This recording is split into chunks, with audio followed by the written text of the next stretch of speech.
Le phosphore, en tant que tel, il est présent naturellement dans les milieux. Le problème, c'est quand on a un apport massif. On vient complètement déréguler le milieu, déséquilibrer la balance, et on peut avoir donc une mortalité piscicole, une perte de biodiversité. Et c'est vrai que sur les plans d'eau du département, on a des développements de cyanobactéries tous les ans, quasiment tous les ans. Et on sait très bien que l'élément prépondérant, c'est la quantité de phosphore. Le procédé phosphère, c'est un dispositif de traitement qui va venir traiter le phosphore contenu dans les eaux usées. On va venir mettre en contact l'eau qui est enrichie en phosphore avec du fer, donc ce qu'on appelle nous du fer à valence zéro. Et ce fer, au contact de l'eau, il va se corroder et en se corrodant, il va libérer des petits fragments. Et par chimie, en fait, ces petites particules vont venir capter le phosphore présent dans l'eau. Tous ces phénomènes d'absorption, de précipitation, en chimie, ça fait longtemps qu'on les connaît. Mais pouvoir mettre de manière simple un dispositif en place qui soit rustique, qui soit facile d'exploitation, c'est là qu'intervient le côté novateur en fait du procédé phosphère. Tu recycles des bouts de ferraille qui rouillent et c'est avec ça que tu vas traiter l'eau. C'est innovant parce que la matière première, ça coûte pas cher.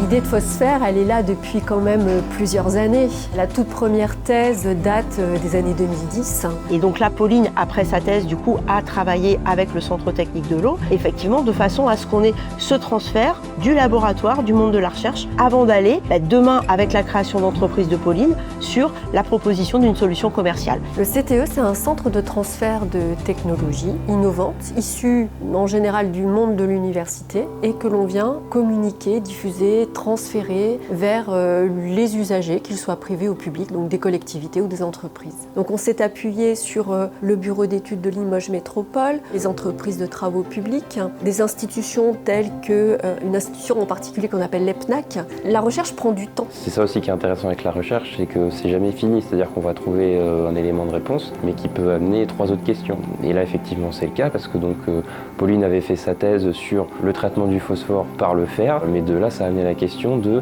est-ce qu'on pourrait pas aussi, par exemple, traiter l'azote? Moi, ça a été le sujet de ma thèse. Ça a été réfléchi, ça a été testé. Nous, notre avantage, c'est qu'on a pu aller jusqu'au démonstrateur de taille quasi industrielle. On est pratiquement sur une échelle 1 et on a pu valider petit à petit toutes ces étapes de prototypage, de démonstrateur. Cette structure permet pour nous d'être, en laboratoire de tests que nous ne pouvons pas faire. Et on fait appel à des techniciens dans des dimensions très agiles, puisqu'ils sont en dimension où on peut très vite réagir sur différents sujets. C'est vraiment un projet collaboratif où il y a des institutionnels, des financeurs, des techniques, il y a des travaux publics, il y a de l'ingénierie. Ce sont ces éléments qui ont fait que le démonstrateur a pu être conçu, construit et exploité. Donc là, tu crées la start-up Eurotech. Exactement. L'objectif, c'est de créer d'ici 3 à 4 mois et de pouvoir répondre à des premiers projets dès fin 2025.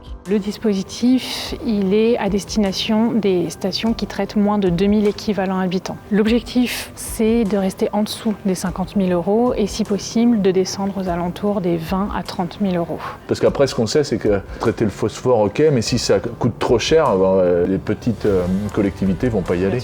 Le projet de Pauline, il coche toutes les cases du projet de territoire de l'agglomération. Ça rentre totalement dans la notion et la vision que nous faisons du cycle de l'eau. C'est le rôle de l'intercommunalité de faire éclore des startups, de les aider une fois qu'elles ont éclos à se structurer et à faire en sorte de les aider à obtenir des marchés. On est une terre où il y a beaucoup de petits bassins de vie, où il y a beaucoup de syndicats d'eau qui sont des petits syndicats d'eau qui n'ont pas forcément des gros moyens financiers et donc une solution comme Pauline peut être extrêmement intéressante chez nous. Moi, des Pauline, j'en voudrais 25 sur le territoire.